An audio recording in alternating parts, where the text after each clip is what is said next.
We're going to continue on with this is Tur Oarch Chaim, learning the laws of Passover, and we're just going to be finished the ones with the Pesach now, and then the next segment is going to get into the real good stuff, into the eve of Passover and into the Seder itself. Ein Shairin, and then next week we're going to be doing the Haggadah. We're going through the Haggadah, and that will be a lot more interactive. We're going to take questions and everything else. This one I'm just going to get through.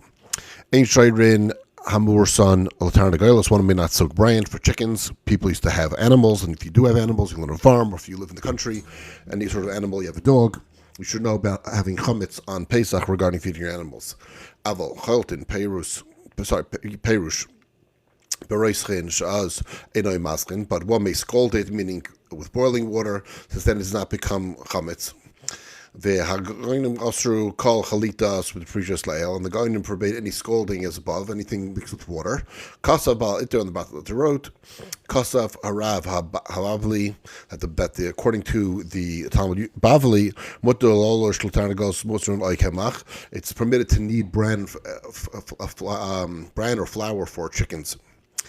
And then feed them immediately. In other words, you can mix it up with water and then give it to them immediately, and hopefully they'll have finished it by the time it would have to come chametz to 18 minutes. Meal. And you stand over them to make sure that they finish it in the time that it takes to walk a mill, which is 18 minutes. As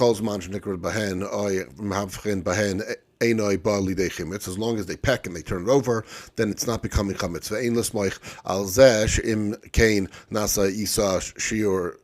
Meal ad kan, and one should not rely on this for if we allow dough to sit from time for the mill, then it's going to come chametz. Kasav Avi Ezri was right. Ma'isahaya, there was a actual situation that happened, and it was brought to him. V'shara miyat muchshon pishtu ba'ayz Pesach, where they soaked the bitter bran and they rubbed it onto a goose on Pesach.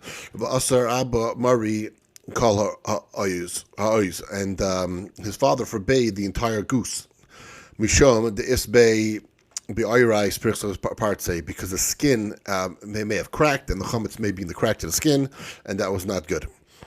The Isa Beperek Kalabasar, who stated in the chapter of Kalabasar, the E Isbe Pile Kule Asar, and if he has any fissures, the entire thing is forbidden. Haisha Lai Tisha Murusin Taglan Biada Labay Samarchat, so a woman should not soak bran or carry it in her hand when she goes to the bathhouse. Aval Shafi he add basar yavesh, but she may rub it into her body as if it is dry. Afal Pi Shaya Shayesh Zayis al basara, and even though there's sweat in her body,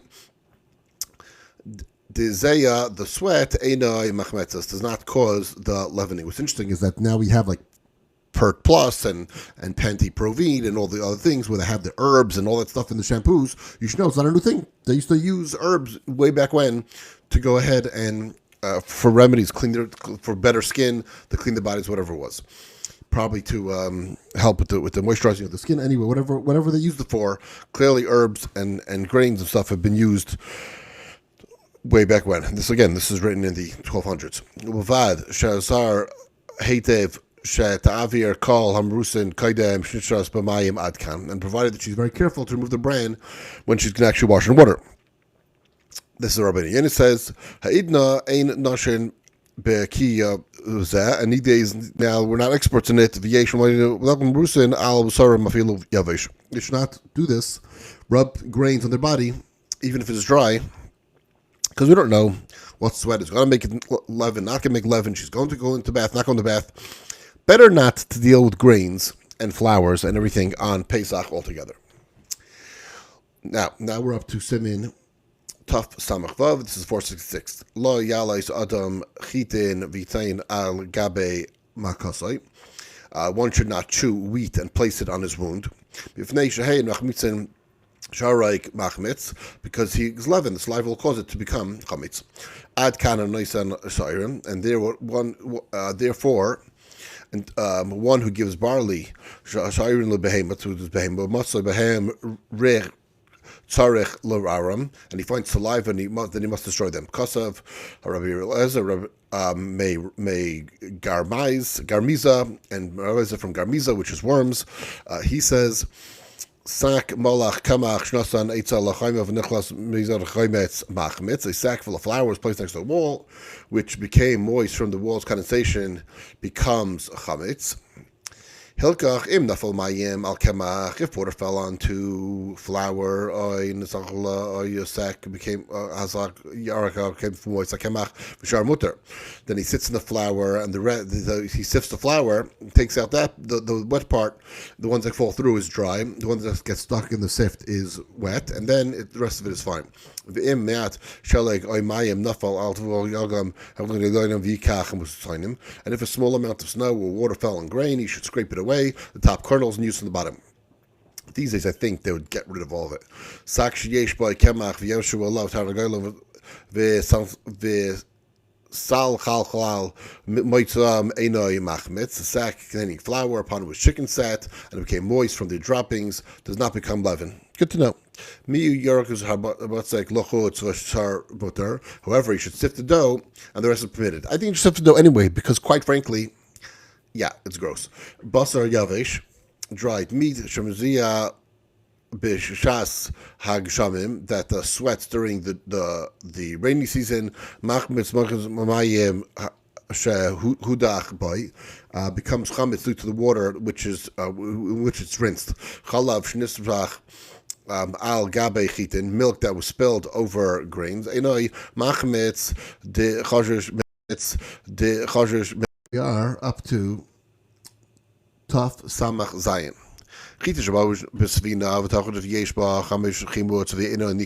When wheat came on the ship and sank, and there was concern for leavening in them, but is not recognizable to them, then he should not sell to a non-Jew, because what's going to happen is he's going to return and sell to a Jew.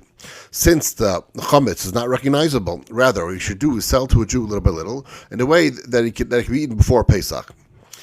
And the Baal Iter wrote that even if he did not inform him, since he can eat them before Pesach, but the Rambam wrote that one must inform him. And if it appears reasonable, like the words of the Baal Iter, that since he only permits a small amount, for if informing were required, that even a large amount would also be permitted.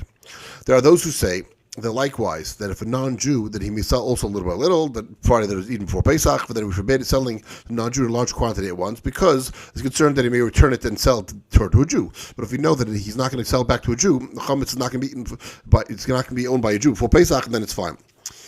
Then the Torah quotes Rabbi Ephraim, who wrote that they are forbidden, even though they did not it did not split. Even before regarding grain, they are also forbidden if they split. There is a difference because one is actively engaged in it, and therefore they did not become, once you know the rule, that once it's actively engaged, it can't become chametz. But here, since it's resting, then it can become chametz. It was written in the Halachas Gedolos that the wheat that came on a ship, if they are moist and their appearance has changed, and is known that water came, then obviously he knows the water that came upon them, and is forbidden to have them or keep them on Pesach. Rather, sell them measure on measure so they can be eaten before Pesach, small amounts to different people to keep before Pesach. But if they are dry and hard, and the appearance had changed, and we have the presumption that it did not become wet, then they are permitted over Pesach. And to Rav, now, which is interesting, is I don't understand this altogether, because we know that the rule is of Ashkenaz is that we only are careful once it becomes ground, but when it remains wheat, we're not really concerned with it. So it could be that he's talking about ground wheat, but he doesn't say flour. He says wheat. So I'm not really sure if he means the wheat stalks or if he means ground wheat in flour. If it's flour, then it's something else. But if it's still in stalk form, we know the rule that you could dry it out, then you could grind it, and then once it's ground, that's when you really have to start checking. We don't have this extra stringency to check from when it's cut. Anyway, so according to Rav Tzemach, he wrote in the name of Avon that honey, that we did not that has no presumption by saying that it's been changed at all.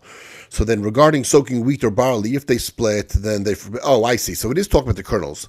So it's talking about the kernels, and while we are not worried about watching it from the time that it's cut, but we do worry to see whether or not it had the appearance of splitting. So if the kernels did split, so then we say, okay, so then they obviously got moist.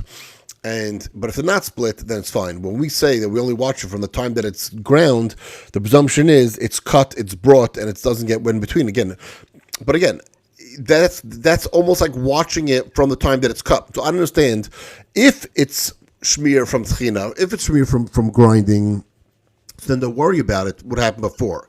Unless you have an absolute. So I guess what he's trying to say is you have an absolute certainty that it was wet, so then you have a problem.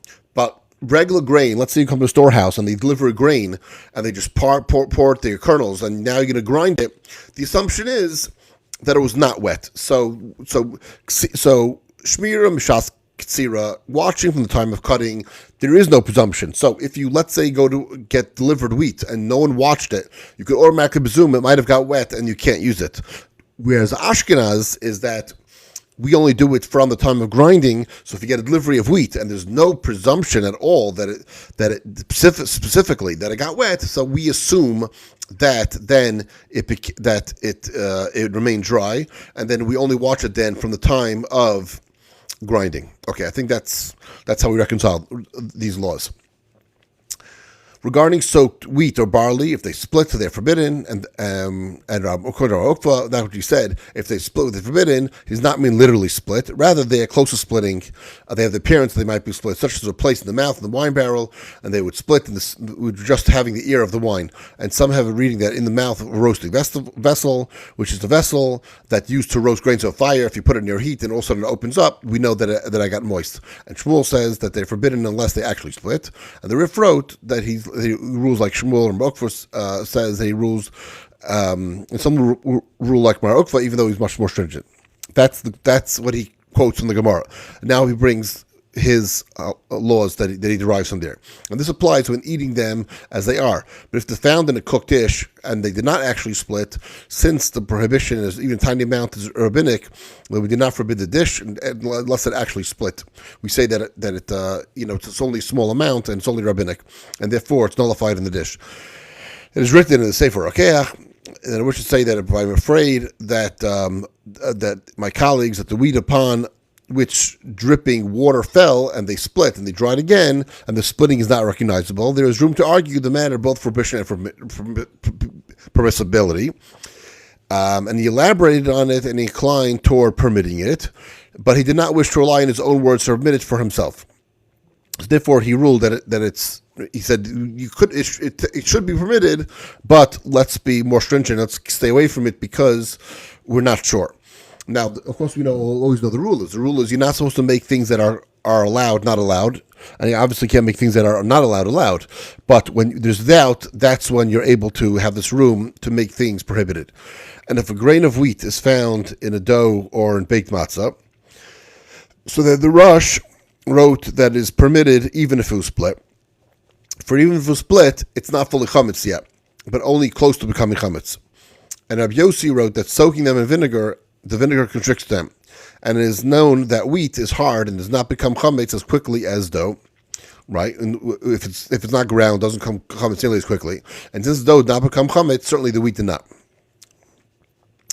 And we are not concerned that perhaps that it had been in water, because Jews are accustomed to carefully guard the water. And I've seen that in great authorities forbade the matzah and others who forbade all of the matzah, and this does not seem correct to me. For because even if it were to be chametz, why should the entire matzah be forbidden? Only part that becomes chametz. That part. Why should we make all the matzah chametz? And that which we say chametz forbids even a tiny amount applies specifically through cooking, right? When it's a mashahu, we say that chametz forbids even a mashahu. That's when we go through cooking, where the chametz spread throughout the entire pot. But if an olive oil if an olive size of forbidden fat, let's say, fell into one cake, is only permitted where it doesn't spread the whole entire cake. It's prohibited there. You take that part out, and the rest of it is fine. For baking, it's not like cooking. It doesn't spread taste like it does with liquids. Rather, you forbid the surface where it actually fell, and certainly with one grain of wheat. And therefore, you're not going to prohibit the entire batch. You just take out the part that's bad, and the rest is good. And Rabbi Lezer of Mainz wrote that if a grain is found in salted meat, roasted meat, or on hot matzah, one cuts away the area of absorption according to the estimation, and it is on the last day of Pesach and is permitted to keep it. Since it is possibly Yom Tif Day, it's festival, and it was possibly a weekday. There was an incident that happened that was brought to Tur, and they said they scalded a chicken in hot water, and afterwards they found in the water a grain of wheat. So it must have come off the chicken. And Rabbeinu Avan forbade the chicken, because he's wondering that the wheat that had been in the water boiling and then it became chametz, and the chicken absorbed the chametz water, and therefore the chicken then became chametz. Another is that a split grain was found in a vessel of water, and they cooked it with the water with dish, and they permitted the dish. I would not say the water became forbidden because of the dish. To forbid the dish. And Rabbi Avi Ezri also admitted that wheat that fell into a pit, and he wrote that it has not become chametz, because we say it swells needs in cold water. Thus if it swells, need it in cold water, because cold water prevents it becoming chametz. So it fell into a pit, and it's cold down there, so then it prevents it from becoming chametz. And it appears to me that the case is not comparable with proof. We don't have proof in this. So that applies specifically to dough. Wheat certainly becomes chametz in cold water. Thus, the dough, you work on it and try to make it cold, that it shouldn't become chametz. Cold prevents it from rising. You want it to rise, you keep it in warm air, room temperature. But cold does not prevent the wheat itself from leavening, from becoming chametz. Thus, cold water prevents it from becoming does not become chametz. And it seems to the Tur that the case is not comparable to proof. For that case, applies specifically to dough, but a wheat grain in the chametz is cold water. Likewise, it'll say if the ship that sank in a marsh, and furthermore it was taught that if one soaked wheat and barley water and they became chametz, they are forbidden. Rather, it seems proper to omit it for this reason. Since the water is cold, the wheat does not impart taste into them, and therefore they do not absorb. It only absorbs if it's in hot water. And even actual chametz that fell into a pit is sometimes permitted for this reason. There's incidents that they kashered a pot, they try to make a pot kosher, and they contained chametz. And when they poured out the chametz water, it went down into a pit, and they forbade drinking the water on Pesach. In other words, into a well, and they forbade drinking that water on Pesach, because the pit's water became mixed with the chametz water, and therefore now that all that water is going to be chametz. In the Sefer Okecha wrote the wheat grain found in a pot renders it forbidden. The spoon use, the pot itself forbidden, and the spoon used to stir the pot to place in other pots, all of them then become forbidden, because now the chametz imparted into the spoon and imparted into the other ones, so everything became chametz.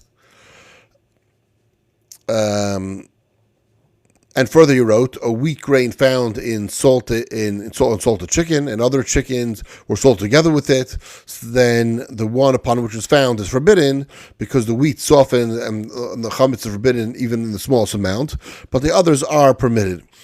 And the same applies to chicken that were roasted on a spit. And the wheat grain was found on one of them, and the one of them is forbidden, and the others they permitted. And the Rosh wrote, his words, this does not seem correct, that if you forbade the entire salted chicken in which a wheat grain was found, you only do that chicken. You don't have to do all the rest of the chickens also. And Rabbi Lezer Mainz wrote that one removes the place of absorption and the rest of the chicken is fine. But a roasted chicken in which wheat grain was found, then it seems correct, because then the entire chicken is forbidden, because now it's roasted, it went with heat, and it's spread out.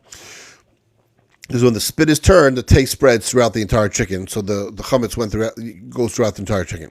And if such a case came before me, one or the other. Also, if they're all in the same oven, I would also forbid it. Just as with the prohibition of the enough and part taste of all of them, they're forbidden. So too with chametz and Pesach, even the smallest amount. So we don't necessarily talk about nullifying in 60 when it's talking about cooking. Until here, there are those who admit the wheat grain found in a crop of chicken, and regarding impurity, and is considered digested, and it does not become chametz, and it no longer has a status of food. So if it was, if once it was found, in other words, let's say you take a chicken and you slaughter it on Passover, and you find wheat or grains inside the stomach of a chicken, that's fine, because then it's no longer the status of food. It's digestible stuff. You don't have to worry about being chametz. You obviously clean it out, get rid of it, and the chicken is fine. And there are those ones who cannot derive the laws from Tumah, and his father, the Rush, agreed with this. That was very long, so I read it only in English, and that was Taf Samach Zayin. And now we're going to 468, Taf Samach Ches. One does not work on Erev Shabbos Ha'isa Malacha. The person knows Malacha B'Arvei Shabbos V'Yamim Toivim Min Mincha Ulamayla Eina Roya Simin Bracha Loilam. The person who works on the eve of Shabbos or the eve of a Yom Tif from the time for Mincha, which is Plag Mincha, and further, they did not see any benefit from that work. Erev Pesach and Erev Pesach from midday, and it's forbidden from that day. It's not even that you don't see any benefit; it's actually forbidden because it was a time to slaughter the carbon Pesach. So therefore, it's already part of the Yom Tif. We know that when the verse, when it talks about it in the Torah, it says that really the 14th, the day before Pesach, is still part of sort of Pesach. So there's certain things that we could do, like we still could light lights and we still could move around and drive and stuff, but doing regular work, that, shaving even is not permitted, doing laundry is not permitted from that point forward until the eve of Pesach, just preparing for the holiday itself, that is fine. The kaidem chatzai is talei b'minig, and before that depends on custom, whether you come from a place that does not allow people to do work. Makom shalai giser isser. If the place that says it's not prohibited, then it's prohibited. Makom shalai nagu mutter, and a place that doesn't have that custom, it's perfectly permitted. Because of Avi Ezri,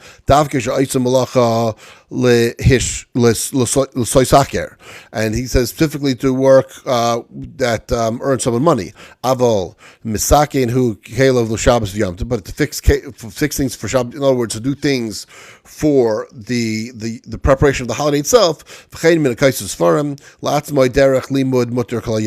And it's permitted to do it the entire day, because it's all preparation for the holiday. One who goes from a place that they have the custom to do work to a place where it is not, or reverse. He should act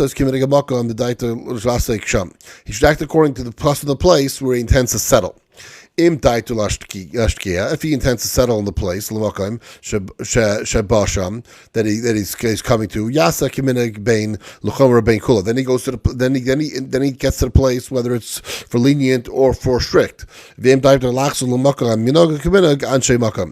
if he intends to return to the place, he should follow the custom of the people of his own place. So this is not necessarily just on Pesach, but this is a general rule of certain customs. When you go to a place that's a certain custom, and you go to another place, if you intend to return, so then you follow your custom, and if you don't intend to return, you start following and you settle the new place, you follow those customs. So this actually applies these days. It would also apply to your family custom. If you plan on abandoning your family's custom when you move to a new place, then you could go ahead and take all the customs to the new place.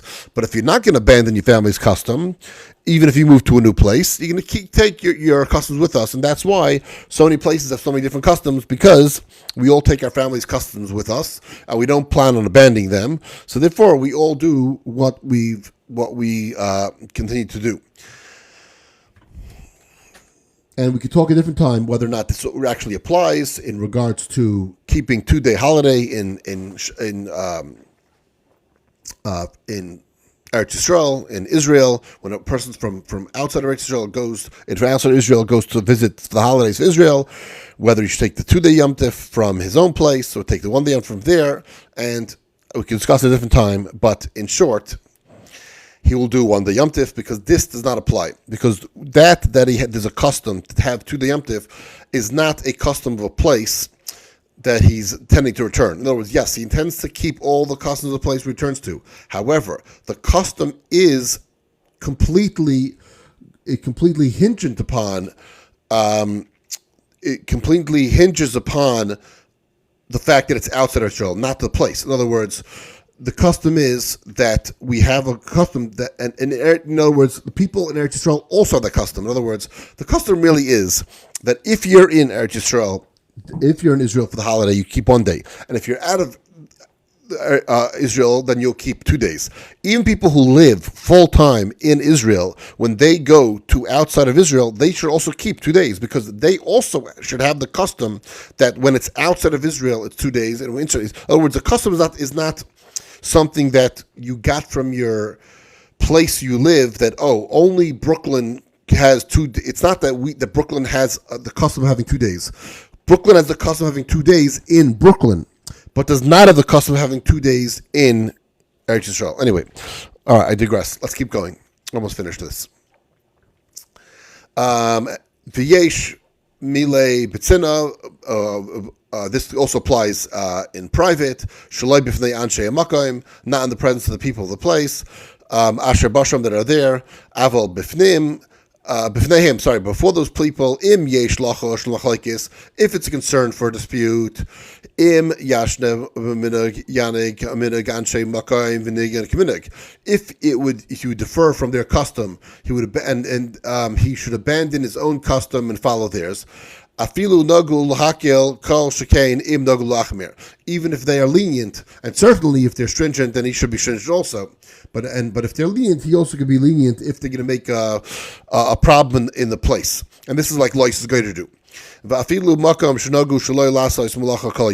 in a place with the custom not to do work the entire day, im hiskil me'etmal.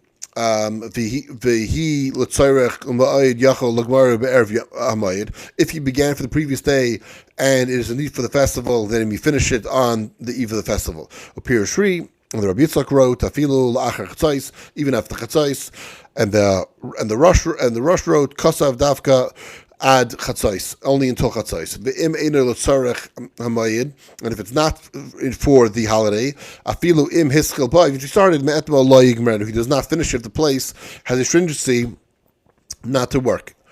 Chayatin v'saprin v'chaysvin aisin malacha at chatzos. Tailors and barbers and launders may work until midday. Even in places where they have the custom not to work. That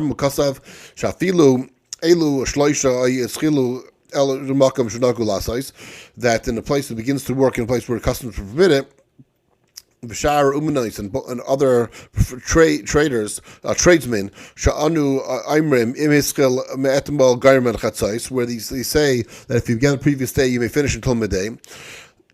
Namai Dafka Makam Shinogu Lasais. It applies typically to a place where the custom to work. And the Rosh Kasav Kisfar Rushaina, and the Rosh wrote according to the first opinion. My Shivin Shaivachin Latanagelos. One may set hens to brood. So Pirush Lahishuvin Al Abeitzim Lagadel Aparchin Biyadal Kolayim, meaning you place an egg to hatch the chicks for on the 14th, the eve of Passover, the entire day. But Kol Shekain im Bracha Miyal Habeitzim Shiachol Lachzir Aleim. Certainly, if she fled from the eggs, one may return them to the eggs. Shalai Sudu Habeitzim, so that the eggs do not become lost. Garafin hadelek medachas ragle behema. One may remove manure from beneath the feet of an animal. V'hazelev gabatzer lo yachzun ela liaskel and tzadim. Or manure in the courtyard should not be taken out; rather, it should be moved to the sides. V'im sarbe bechatzer yaitzu laashpa. And if it accumulates in the courtyard, you move it to the garbage heap. Mavin kelim mavin umnam kalayim. And one may bring and take utensils to a craftsman's house the entire day. Afa pish eino tzarech hamayid. Even if it's not for the festival. Gam bezekas of Rambam, dafka chatzos until the chatzos in an era, but to me it seems the entire day you could do this. It's fine. So another just word again. If you go to a place that has a custom not to do work the entire day, so then the entire day you don't do work. If you started the work the day before and you need to finish it, and if it's for the holiday, then you finish it. If it's not for the holiday, you don't finish it. And generally speaking, if you go to a place where they have different customs, and when you do your custom in public, it's going to make them a problem. They said you should be makel. Of course, the question then becomes, what happens with tefillin on Chalamod? And the answer is that I had another piece about that it doesn't really apply into this, because that's not about doing a custom where it's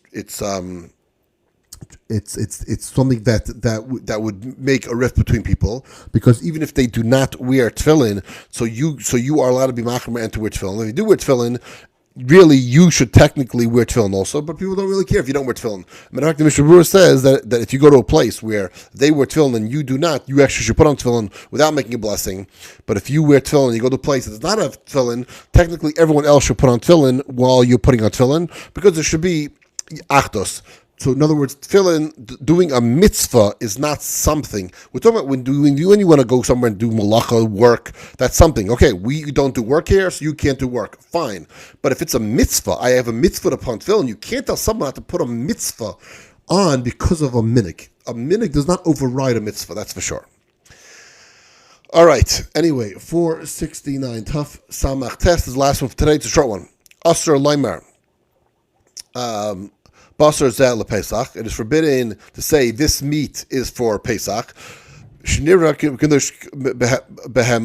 appears that you're consecrating an animal for the Beis Hamikdash. And it appears that you're eating consecrated meat outside of the Beis Hamikdash. Some say specifically it's only if it's goat, or if it's a kid. Sharoyu lePesach, because that is fit for Pesach. Avol Rashi wrote Pirish Afilu Basar Behema, even if it's any ordinary meat. Lafi Shahi Savurin L'Dmai Pesach, because one might think that he's making it hegdish for the money for a Pesach offering. Vafilu Shachat Nami, and even if he's slaughtering it as well, V'chenisun Ba'Ashkenaz Tan Gailim L'Mloyach Basar L'Tzorach Pesach L'Bsar. They also careful in Ashkenaz with their custom to salt meat for Pesach and use it and dry it. Shekain Maskirin Alav Shem Pesach. They don't mention that name Pesach on it. Ela Aimer Basar L'Yamtiv. They say this is for Yamtiv. If you don't say it's for Pesach, we say it's for Yamtiv. V'gedi Mekulas, and for roasted a kid. Perish Shalem Roishai Al Karoi Al Karbai. That means the whole, the head, its legs, and its innards. Afa Pisha Loi Perish Vamar Zela Pesach Os Lasais. Even if he does not say Pesach, is forbidden. So you cannot do a roast an entire kid or entire lamb, even if he's saying it's for Yom Tov, even if he's saying don't say anything, you're not allowed. But it's permitted to say these wheat grains are for Pesach. That you're allowed to say. Wheat is fine. But any sort of meat, that you shouldn't say. For Pesach, you say it's for the holiday.